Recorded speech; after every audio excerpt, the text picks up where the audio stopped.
G'day, it's Tony Badlane from Australian Grape and Wine. I'm very lucky to have Mark Krstic, who's the Managing Director of the Australian Wine Research Institute, with me today. G'day, Mark, how are you? I'm well, Tony. How are you? Oh, very well, thanks, mate. You know, I think we're coping with what's been a pretty interesting year, which has just been tapped off with China. But I want to talk about something I think it is even more important than the geopolitical aspects of this. I want to talk about our pathway to the future, which I think is a research and development extension.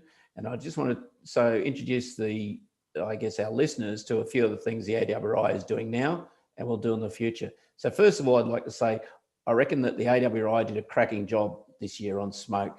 I mean, you were out there, people like Con, people like Eric, they were just, I know they worked their guts out, and I know there are a lot of other people behind it. So can you just run us through a bit of what happened at the beginning of this year?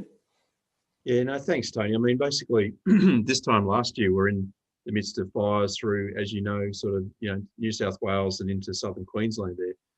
And look, our response, and we work, as you know, closely with the national agencies and regions and states as well. And, our response was to try and get out there as quick as we can to really talk to the producers in all those different affected regions, to help them and guide them through, really what is a pretty traumatic experience in working out whether or not they're actually going to pick their crop or not.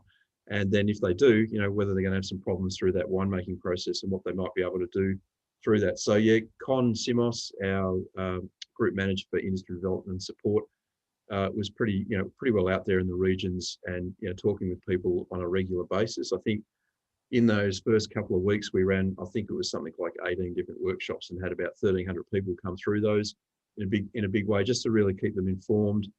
The team then, worked with the various states and regions to really then have samples funneled back to the commercial lab. So with Eric Wilkes and his lab team there at the Commercial Services Group at AWRI. And we were, just had, I think we ended up with about 5,000 samples coming through, grape samples coming through our labs over about a couple of months. And that was something that we've never seen before in this particular season. Typically, we have around about sort of 400 to 600 samples on a per annum basis coming through. We're seeing those, well over those, over a couple of weeks there come through our labs and, have to be sort of turned around and those results fed back to industry. But look, Tony, we had probably at one point in time there, around about 70 odd staff, flung in behind this response, whether it be extension and adoption help desk, interpreting the data to feed back to the growers, or actually, like I said, sample processing, logistics, and punching out those numbers to industry. So look, the team, that's what we're here for. I mean, the team at AWRI are very focused on making sure that they deliver, for the sector. That's what we're about. That's what why we're formed. And I couldn't be more than proud of what they've done over that particular time, and it continues now. We're in the process of just preparing for what could be or what might happen in vintage 21 right at this point in time.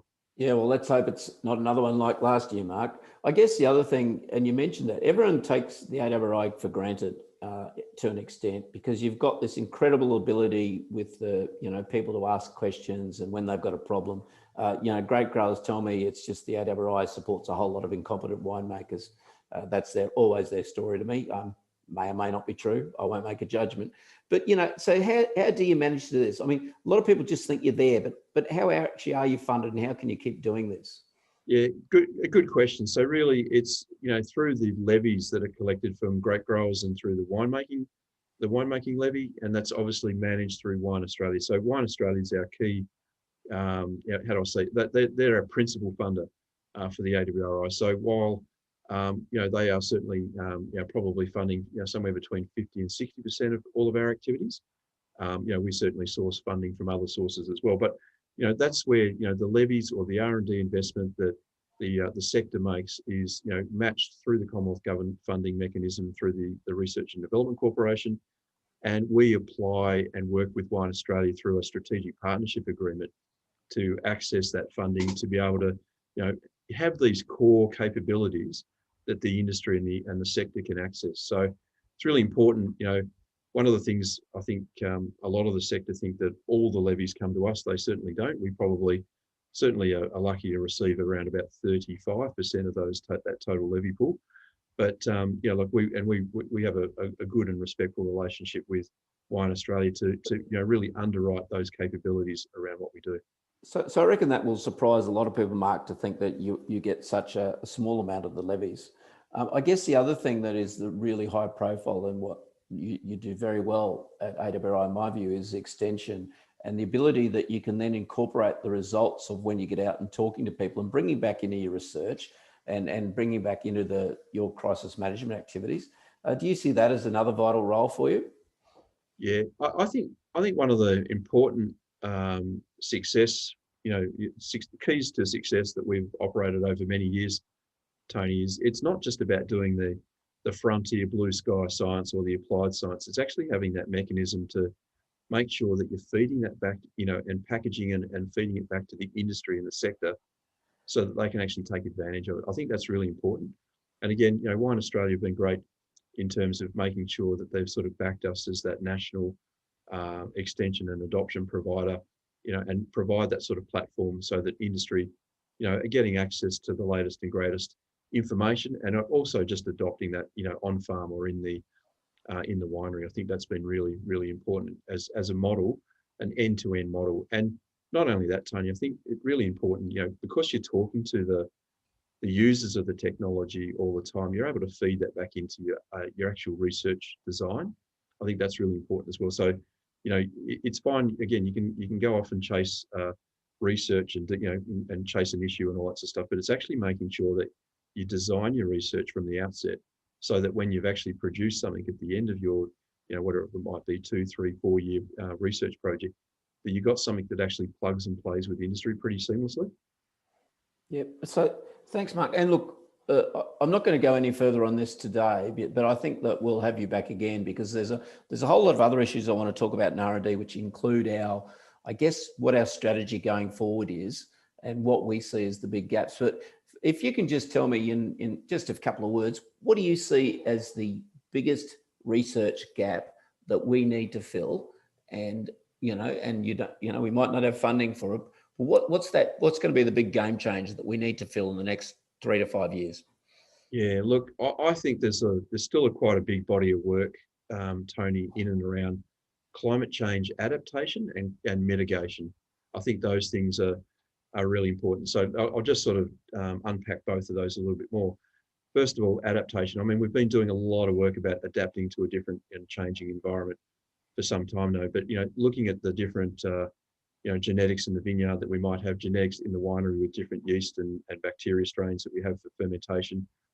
Those things are going to become a lot more important, because we are going into environments that are going to change in terms of the ability of those natural resources to produce different wines and wine styles, and access to water, and the ability to just be able to produce reliably and sustainably. So there's big challenges there. But I think, again, I think the sector has adjusted reasonably well, and is adapting their production practices and techniques to really meet that adaptation challenge.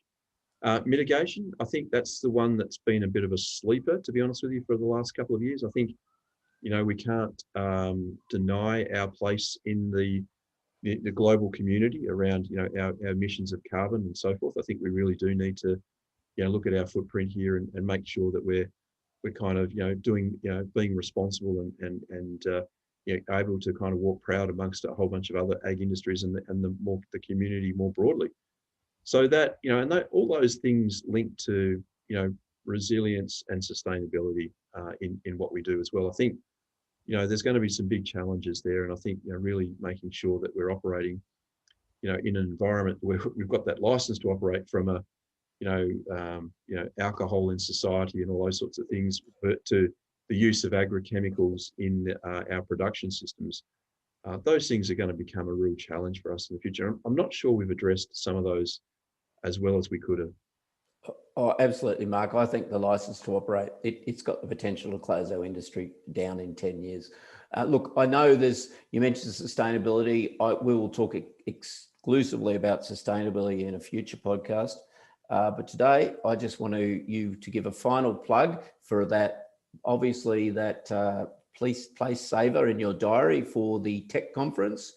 coming up it's in only a couple of years away now, Mark. So if you just want to tell people when it is, and then we'll close down.